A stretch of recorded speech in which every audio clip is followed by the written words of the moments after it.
Hello students, आज की class में बच्चों हम स्टडी करने जा रहे हैं सॉलिड स्टेट से। जो हमारे पास टॉपिक है that is electrical properties of solids.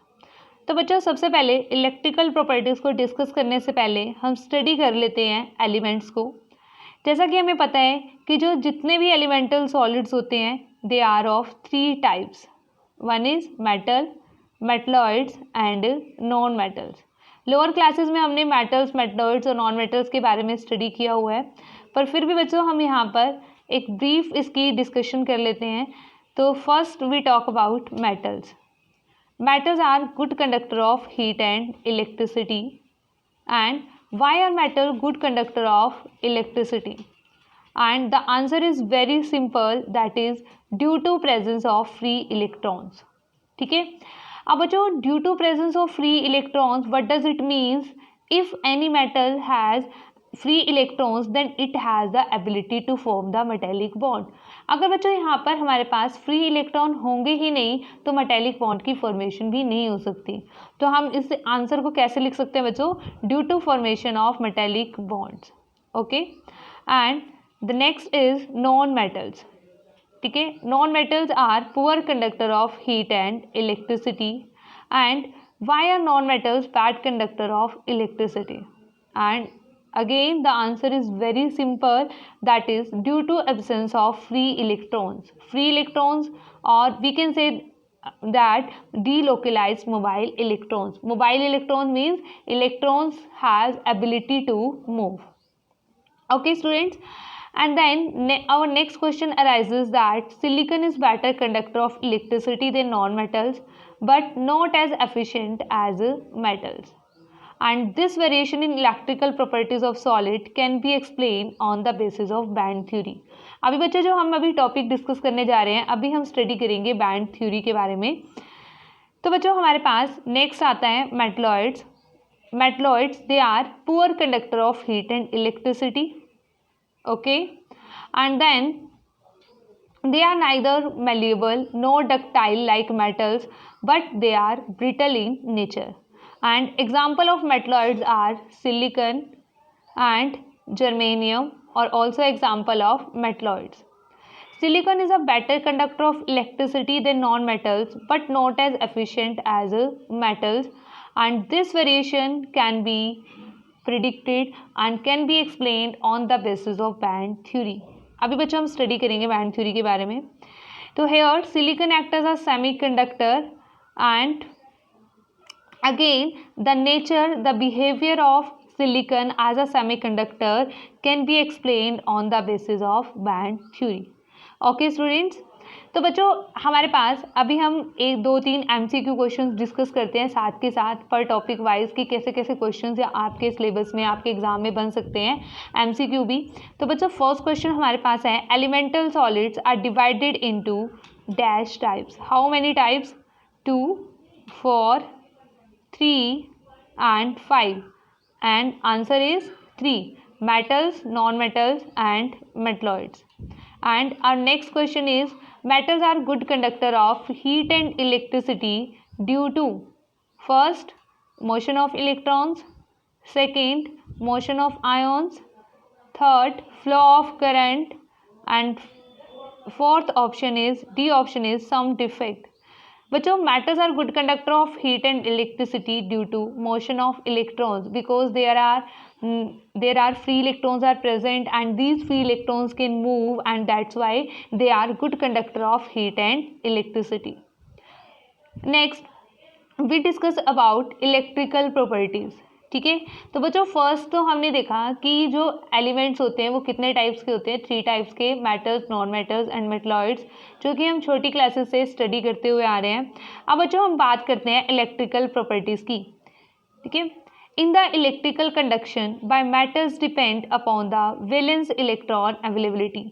अब बच्चों हम बोलते हैं कि कोई भी मेटल है कि ये मेटल गुड कंडक्टर है, ये मेटल ठीक है गुड कंडक्टर नहीं है।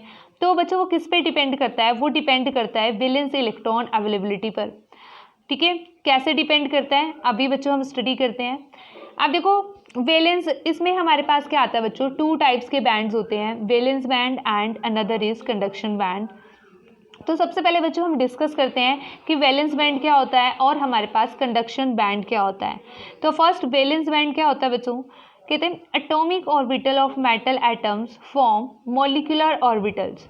अब देखो बच्चों, जब भी कोई दो एटॉमिक ऑर्बिटल ओवरलैप करते हैं तो उनसे क्या बनते हैं, molecular orbitals, and which are so close in energy so as to form a band called valence band. अब बच्चों वो दो एटॉमिक ऑर्बिटल्स आपस में मिलकर क्या बनाते हैं, एक मॉलिक्यूलर ऑर्बिटल बनाते हैं और उनकी एनर्जी इतनी क्लोज होती है कि वो एक क्या बना लेते हैं, बैंड बना देते हैं, और उस बैंड को हम क्या कहते हैं, valence band. Okay students, and another band is conduction band.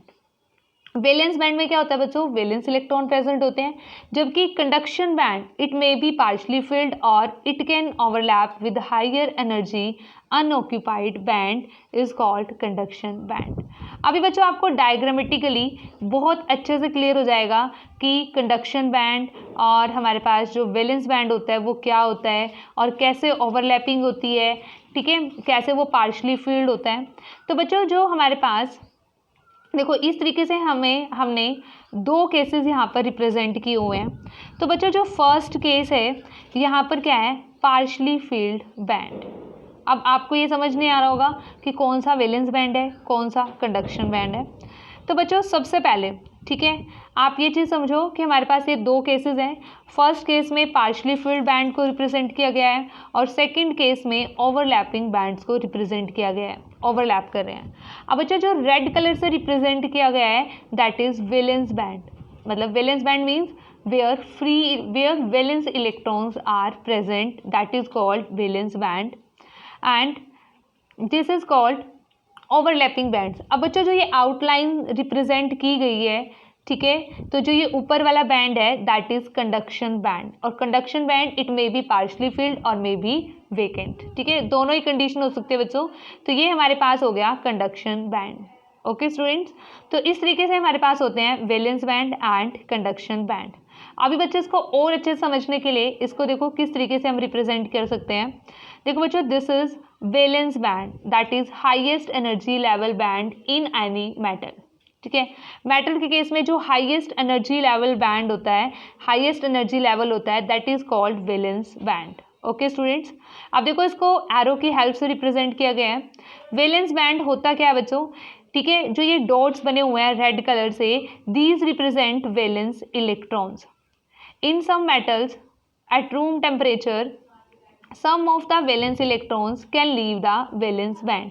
अब कुछ मेटल्स में क्या होता है बच्चों, रूम टेम्परेचर पर ही कुछ वैलेंस इलेक्ट्रॉन अपने वैलेंस बैंड को लीव कर देते हैं। देखो लाइक दिस, इस तरीके से वैलेंस बैंड से कुछ वैलेंस इलेक्ट्रॉन ने क्या कर दिया, लीव कर दिया, ठीक है बच्चों।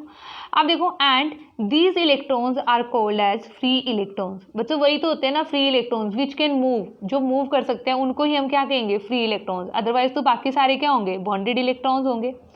And they are responsible for current in conductor and hence they are also called conduction electrons. तो अभी बच्चों हम इन इलेक्ट्रॉन्स को, जो हमारे पास वैलेंस इलेक्ट्रॉन होते हैं, इनको हम क्या बोलते हैं, they are called conduction electrons, ठीक है। एंड जो ये एरोज बच्चों शो करते हैं, एरोज किसको रिप्रेजेंट करते हैं, these arrows show the direction of current movement. Okay students, अब बच्चों देखो जो हमारे पास ये इलेक्ट्रॉन फ्री इलेक्ट्रॉन्स मूव करके गए वो कहाँ पर जाते हैं, that is called conduction band. Okay, and this conduction band is either empty और it may be partially field.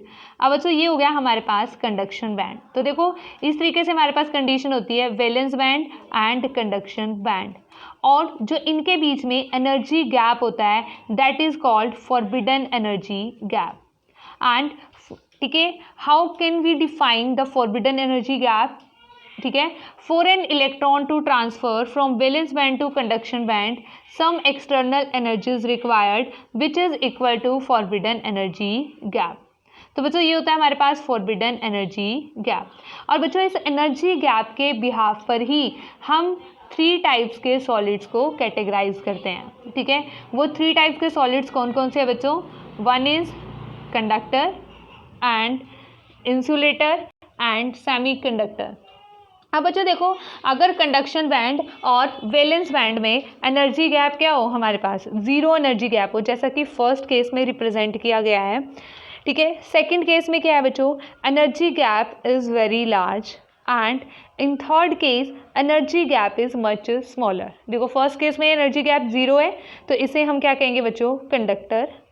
Second में क्या है, एनर्जी गैप लार्ज है, इसे हम क्या कहेंगे, इंसुलेटर।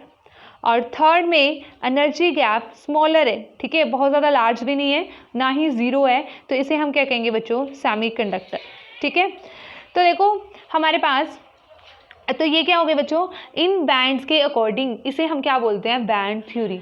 और एनर्जी गैप के बिहाफ पर हम सॉलिड्स को 3 टाइप्स में डिवाइड कर सकते हैं, conductor, insulator and semiconductor. And now we discuss about some MCQ questions. Bands are of dash types, 1 2 3 then 4। तो बच्चों आंसर इज 2, ठीक है। तो बैंड्स कितने टाइप्स के होते हैं, 2 टाइप्स के बैंड्स होते हैं, one is valence band and another is conduction band. And our next question is which band is vacant. कौन सा बैंड वेकेंट होता है बच्चों, valence band, no, valence band में तो हमेशा क्या होते हैं बच्चों, वैलेंस इलेक्ट्रॉन होते हैं। Conduction band, yes, it may be empty और may be partially filled. And third energy and fourth none. Which band is vacant, conduction band. Okay students, तो नेक्स्ट क्वेश्चन है हमारा, in conductors the energy gap is 1 2 infinite and fourth option is 0। तो बच्चों it's answer is clearly 0, ठीक है। तो conductors में क्या होता है बच्चों, एनर्जी गैप क्या होता है, हमारे पास 0 होता है। And next we discuss about electrical properties part 3। Part 3 में बच्चों हम स्टडी करेंगे कि कंडक्टर्स क्या होते हैं, सेमीकंडक्टर्स क्या होते हैं, इंसुलेटर्स क्या होते हैं, और किसी भी सेमीकंडक्टर को हम कंडक्टर कैसे बना सकते हैं। तो बच्चों सबसे पहले हम डिस्कस करते हैं कंडक्टर्स। कंडक्टर्स में क्या होता है बच्चों, the energy gap between the valence band and conduction band are very close to each other and we can say that they overlap with each other। तो देखो बच्चों कंडक्शन बैंड और वैलेंस बैंड आपस में क्या करते हैं, ओवरलैप करते हैं, किसमें, कंडक्टर्स में। उनकी वजह से क्या होता है, ठीक है, they are good conductor of electricity and little energy is required to excite the electrons from valence band to conduction band। Next is electrons are delocalised in conduction band. अब देखो बच्चों दोनों क्या होंगे, ओवरलैपिंग होंगे ना, तो वैलेंस बैंड वाले जो वैलेंस इलेक्ट्रॉन होंगे वो कहाँ पर चले जाएंगे, कंडक्शन बैंड में चले जाएंगे। तो इसलिए हमने क्या बोला है, electrons are delocalised in conduction band. Next point is they are good conductors of heat and electricity and their conductivity range lies between 10 की पावर 4 to 10 की power 7 ohm inverse metre inverse. अब बच्चों इस यूनिट को ओम inverse metre inverse, ये चीज़ आप electrochemistry में discuss करने वाले हैं, ठीक है, कि इलेक्ट्रोकेमिस्ट्री में हम पूरा डिस्कस करेंगे कंडक्टिविटी क्या होती है, रेजिस्टिविटी क्या होती है, रेजिस्टेंस क्या होती है। वैसे तो आपने फिजिक्स में इसको स्टडी कर ही लिया होगा, ठीक है। तो नेक्स्ट है बच्चों हमारे पास, अब देखो अब कुछ मेटल्स, अब जैसे बच्चों हमारे पास मरकरी है या लेड है, वो मेटल्स क्या होते हैं, they are poor conductor of electricity and silver is the best conductor. तो बच्चों ये सिल्वर है और सिल्वर क्या होता है, best conductor of electricity. Okay students, and there is no forbidden energy gap, क्योंकि बच्चों देखो पार्शियल जो हमारे पास कंडक्शन बैंड है और जो हमारे पास वैलेंस बैंड है वो क्या करते हैं, आपस में ओवरलैप करते हैं, तो उनके बीच में कोई भी फॉरबिडन एनर्जी गैप अवेलेबल नहीं होता, प्रेजेंट ही नहीं होता। तो इसलिए तो वो क्या होते हैं, गुड कंडक्टर्स होते हैं। And conductors contain plenty of electrons that is 10 की पावर 28 पर क्यूबिक मीटर, कि अगर हम एक यूनिट वॉल्यूम की बात करें तो वहाँ पर कितने इलेक्ट्रॉन्स प्रेजेंट होते हैं, 10 की power 28 approx. And conductivity of metals with 10 की power 7 ohm inverse metre inverse are good conductors. Okay students, तो बच्चों ये थी हमारे पास properties of conductors. And next we discuss about the properties of insulators. And what do you mean by insulators, जैसा कि बच्चों हमने अभी डायग्राम में देखा कि जो इंसुलेटर्स होते हैं उनके बीच में क्या होता है, वैलेंस बैंड और कंडक्शन बैंड के बीच में क्या होता है, लार्ज गैप प्रेजेंट होता है, ठीक है। A large gap is present between valence band and conduction band and more amount of energy is required to promote electrons from valence band to conduction band. Okay, and no electrons in conduction band is present because there is a large energy gap between the valence band and conduction band, and they are bad conductor of heat and electricity. Okay students, and examples of insulators are glass, rubber, plastic, wool, etc. ठीक है बच्चों, तो glass भी क्या है हमारे पास, एक हमारे पास क्या है, इंसुलेटर है। रबड़ क्या है, इंसुलेटर है। वूल क्या है, वो भी क्या है, एक इंसुलेटर है। रबड़ क्या है, वो भी इंसुलेटर है, ठीक है। तो ये तो बच्चों आप देखते हो ना डेली लाइफ में भी के बोलते हैं कि करंट लग जाएगा, ठीक है, कि रबड़ की मतलब चप्पल वगैरह ये चीज़ें पहन लो। तो बच्चों क्यों बोलते हैं ऐसा, मतलब जनरली ऐसा घरों में क्यों बोला जाता है, क्योंकि इसलिए बोला जाता है क्योंकि वो क्या होते हैं, दे आर इंसुलेटर्स, ठीक है। They are poor conductor of electricity, bad conductor, sorry बच्चों, पुअर इलेक्ट्रिक नहीं, ठीक है, पुअर कंडक्टर नहीं होंगे कि कंडक्ट तो करते हैं, कंडक्ट नहीं करेंगे। They are bad conductor of heat and electricity and the conductivity range lie between 10 की पावर -20 टू 10 की power -10 ohm inverse metre inverse, ठीक है, and this value is very very small. Okay students, तो बच्चों ये तो था हमारे पास इंसुलेटर्स के बारे में, and next we will discuss about semiconductors. Semiconductors क्या होते हैं बच्चों, the space between valence band and conduction band is very small. जो स्पेस होता है बच्चों वैलेंस बैंड और कंडक्शन बैंड में, वो क्या होता है, बहुत ही स्मॉल होता है, ठीक है। हमने इस चीज़ को डिस्कस भी किया है। अब देखो अगर हम कंपैरिजन करें इंसुलेटर में तो एक लार्ज एनर्जी गैप होता है, और जबकि हमारे पास कंडक्टर्स में क्या होता है, ओवरलैपिंग, ठीक है, वो ओवरलैप करते हैं, तो उनके इन बिटवीन वाली रेंज होती है, तो जो इनके बीच में गैप होता है वो क्या होता है, वेरी स्मॉल होता है। And thus electrons can be excited from valence band to conduction band easily, ठीक है। When some amount of energy is given then electrons can be excited from valence band to conduction band, but number of electrons for conductivity is relatively less as compared to metals. अब बच्चों जैसे हमारे पास metals के case में क्या था, conductors के case में था कि 10 की पावर 28 क्यूबिक वॉल्यूम में, मतलब कि एक यूनिट वॉल्यूम में इतने इलेक्ट्रॉन्स प्रेजेंट होते थे, पर यहाँ पर इतने इलेक्ट्रॉन्स प्रेजेंट नहीं होते। And what are examples of semiconductors, silicon and germanium are best example of semiconductors. Okay students, अब देखो हमारे पास सिलिकन हमें कैसा दिखाई देता है बच्चों, लाइक दिस, ठीक है, इस तरीके से हमें सिलिकन दिखाई देता है, और ये हमारे पास क्या होता है बच्चों, जर्मेनियम। ओके स्टूडेंट्स, तो ये था बच्चों हमारे पास सेमीकंडक्टर। और सेमीकंडक्टर्स में एक चीज़ और हम कर सकते हैं, अगर हमें इनकी कंडक्टिविटी को इंक्रीज करना हो तो हम कैसे कर सकते हैं बच्चों, by adding impurities like arsenic और boron in the conduction band of semiconductors, ठीक है। तो बच्चों अगर हम आर्सेनिक की या बोरॉन की जो इम्प्योरिटीज़ हैं, अगर हम वो ऐड कर दें तो हम क्या कर सकते हैं, इनकी कंडक्टिविटी को इंक्रीज़ कर सकते हैं, और जिन्हें हम किस नाम से जानते हैं बच्चों, पी टाइप सेमीकंडक्टर और एन टाइप सेमीकंडक्टर। तो बच्चों इनकी जो कंडक्टिविटी है सेमीकंडक्टर्स की, उनको हम कैसे इंक्रीज़ कर सकते हैं, ये हम डिस्कस करेंगे नेक्स्ट लेक्चर में। ओके स्टूडेंट्स, तो आज की क्लास में हम इतना ही करेंगे।